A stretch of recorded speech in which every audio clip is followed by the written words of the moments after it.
అరికట్టాలి.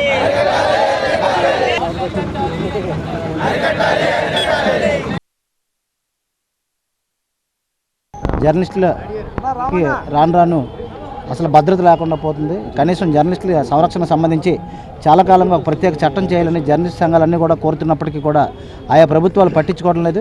మరి విధి నిర్వహణలో భాగంగా వార్తలు రాసి అర్ధరాత్రి అప్పుడు ఇంటికి వెళ్తున్న సమయంలో మాపు కాసి శంకర్ని దారుణంగా హత్య చేయడం జరిగింది. ప్రజాస్వామ్యంలోని జర్నలిస్టులకు రక్షణ లేకపోతే ఆయా ప్రభుత్వాలు మనుగడ సాధించలేవు. చిలకలూరిపేట పీసీ ఇన్ఛార్జిగా పనిచేస్తున్న శంకర్ ప్రభుత్వం తీయాల్సిన అవినీతిని అరికట్టాల్సిన అవినీతిని మీడియా బహిర్గతం చేసి దాని మీద చర్యలు తీసుకోవడానికి పాత్రికేయులు నిరంతరం కృషి చేసి రాయడం జరుగుతుంటుంది.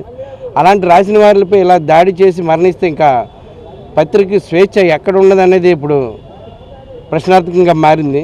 దీనిపై తక్షణమే ప్రభుత్వం స్పందించి శంకర్పై దాడి చేసిన వారిని శిక్షించాలని డిమాండ్ చేస్తున్నాం.